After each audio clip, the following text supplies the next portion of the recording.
मैंने कहा वाह यार ये तो बढ़िया है, बैठे बैठाए के 5,000 हो गए।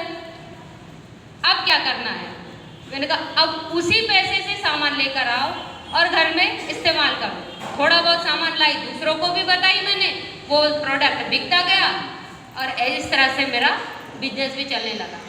छोटे छोटे प्रोडक्ट लोग लेते नहीं है जल्दी, अरे पता नहीं कौन सी कंपनी है, ठीक है भाई नहीं लेना है मत लो, मैं यूज़ कर लूँगी। लेकिन उसके बाद अच्छा समय आता है कि एक समय ऐसा आता है जब आपके ऊपर भी विश्वास करने लगते हैं लोग। कब? जब वो घर में सामान इस्तेमाल करने लगते हैं, उनको पता रहता है कि हाँ ये मैडम ने दिया है सामान तो ज़रूर कुछ बात होगी, क्योंकि इतना विश्वास तो उनको हो जाता है कि ये पढ़ाने वाली टीचर है तो ज़रूर कोई अच्छा सामान ही देगी उनको। मैंने अपने गांव में जहाँ पे मैं पढ़ाती हूँ वहाँ पे मैंने सामान दिया, आईडी से सामान गया, तुम अगर आईडी खुलवा लेते वो 60 पैसे 40 पैसे तुम्हारे अकाउंट में आते।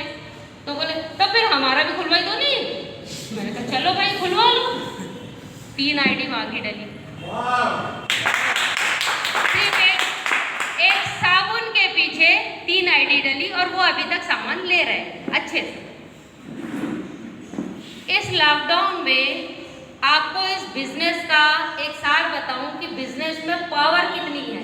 इस लॉकडाउन में मेरा पैर टूटा, 2 महीने मेरी सैलरी तो आनी नहीं थी, मैं घर पे थी, काम नहीं किया, सैलरी कौन देगा, सरकार भी नहीं देती।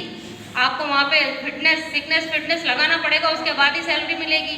एप्लीकेशन दे दिया, मेरा पैर टूट गया, 2 महीने तनख्वाह नहीं आई। अब उसके बाद 2 महीने तनख्वाह नहीं आई तो क्या करना, पैसे तो है ही नहीं मेरे पास, क्या करें फिर? शुक्र है भगवान का, मैं RCM ज्वाइन कर चुकी थी। मेरे पास मेरे खर्चे पूर्ता पैसे आ रहे थे। मेरे जब ऑपरेशन हुआ उस समय से लेकर 2 महीना मैं घर में रही, उस समय तक मुझे किसी के सामने हाथ फैलाने की ज़रूरत नहीं पड़ी। जो कुछ पहले जो कुछ हुआ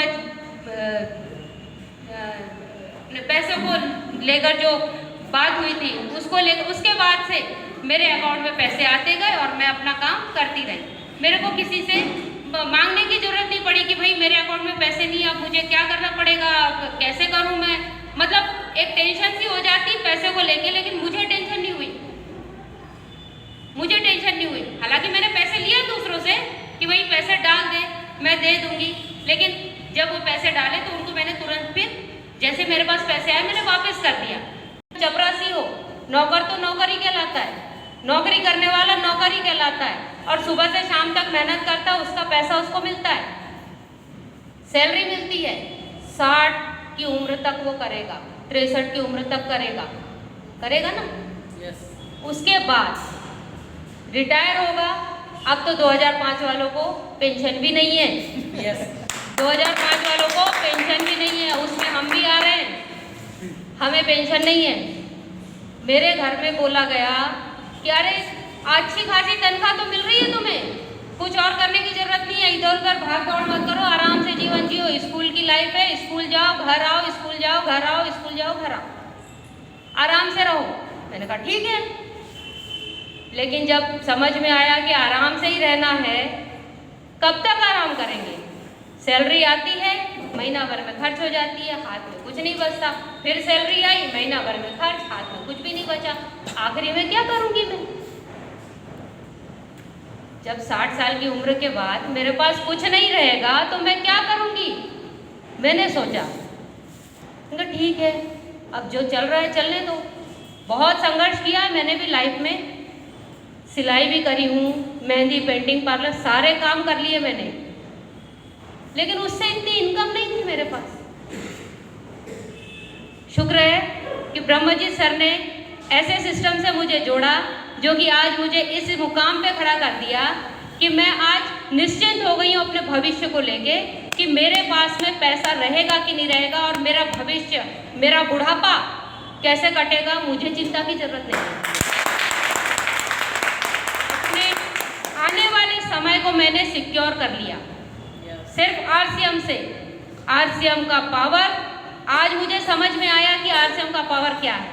इस RCM के पावर से ही मुझे इतनी शक्ति मिली कि आज मैं आपके सामने खड़ी हूँ, इतना बोल पा रही हूँ। ये सिस्टम आपको वहाँ तक ले जाएगा जहाँ तक हम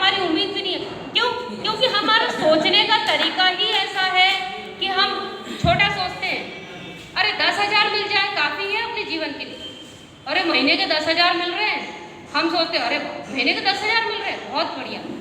थोड़ा सा बढ़ा 12,000, 2,000 बढ़ गए, बहुत अच्छा, 2,000 बढ़ गए। वो 2,000 को कुछ कहीं इन्वेस्ट करने की सोचते हैं। हम बड़ा सोच ही नहीं सकते। जब तक आप बड़ा सोचोगे नहीं तो बड़ा कर भी नहीं पाओगे, उसको पा नहीं पाओगे। इसलिए अपनी सोच को बड़ा करो और इसको बदलना, अपनी सोच को बदलना सबसे कठिन काम है, क्योंकि हम ऐसे वातावरण में रहते हैं जहाँ पे एक लिमिट तक ही सोच है कि भाई हाँ, इंसान कहाँ तक कमा सकता है। अगर अच्छा पढ़ा लिखा होगा तो वो 40,000 से ऊपर की नौकरी पाएगा, अच्छा पढ़ा लिखा होगा तो वो इंजीनियर बनेगा, डॉक्टर बनेगा, आईएएस ऑफिसर बनेगा, एमबीए करेगा। एक एज के बाद वो शुरू करेगा, है ना, एक एज के बाद शुरू करेगा, एक एज लिमिट होने के बाद वो शुरू करेगा और उसके बाद में उसकी सैलरी आएगी। और इतना जो समय निकल गया उसका, इतना, और उस पढ़ाई के लिए जो उसका पैसा लगा, उस पैसे को भी तो वो वापस लेना चाहेगा कि नहीं लेना आएगा? कहीं ना कहीं से तो निकालेगा वो कि भाई मेरा इतना पैसा लगा, मैं कहाँ से लाऊं। एक सैलरी के लिए वो इतना पढ़ाई करता है, एक लिमिट सैलरी आती है उसकी भी। लेकिन आरसीएम में अगर आपने काम शुरू कर दिया, भैया करना तो कुछ नहीं है आरसीएम में, यही सामान है। आप घर में जैसे बाजार का सामान लाते हो वैसे ये इसका सामान लाना है। बाजार का सामान लाके खाते ही हो, इस्तेमाल करते हो, इसका भी इस्तेमाल करना है, खाना है। उससे अगर इनकम आ रही है तो बहुत अच्छी बात है। और किसी और को बता दिया तो आपके बल्ले बल्ले, लो आपके बिजनेस चालू हो गया। हुआ कि नहीं हुआ? सभी का बिजनेस हुआ चालू, जिनका नहीं हुआ हो जाएगा। आपने अपने स्थान पे, आप जहाँ पर भी हो भैया, जो चीज़ इस्तेमाल कर रहे हो आप अपने घर में दूसरे को बताइए। भैया हम वैसे भी बाजार के प्रोडक्ट लाते हैं, उसको इस्तेमाल करते हैं और दूसरों को बताते, भाई देख यार उस दुकान का प्रोडक्ट है ये, उस दुकान से हमने ये चीज़ लाया, ये साड़ी लाई, ये कपड़ा लाया, ये वाली चीज़ लाई, ये बहुत अच्छी उस दुकान में मिलती है। क्या करेंगे लोग? अरे यार वहाँ का वो बताया, ये वहाँ पे बहुत अच्छा सामान मिलता है, चलो वहीं से लेकर आएंगे। आपने उसका एडवर्टाइज तो कर दिया, क्या मिला आपको? कुछ नहीं। बड़ी खुशी मिली कि मेरी वजह से देख ये भी गया वहाँ पर, है ना, यही होता है। बस इतनी सी बात है, यही चीज़ हमको इसमें करना है। अगर आपने वो चीज़ वहाँ पर आपने एडवर्टाइज कर दिया, वही एडवर्टाइज अगर आपने आरसीएम में कर दिया, वहाँ पे आपको पैसे नहीं मिले। आपने आरसीएम का एडवर्टाइज कर दिया, आपको पैसे मिलेंगे, आपके घर में पैसे आएंगे। ये सिस्टम है। इस सिस्टम को जिसने भी बनाया है बहुत सोच समझ के बनाया होगा कि इन लोग जो हैं जिस चीज़ के लिए भागम भाग दौड़ भाग कर रहे हैं, उसको पाने के लिए एक सिस्टम के तहत उसको वापस लेकर आना है, इसको किस तरह से लोगों तक वापस पहुंचाना है, ये बहुत बेहतरीन तरीके से, जो हम तो ये सोच भी नहीं सकते थे कि ये पैसा हमारे पास वापस आएगा।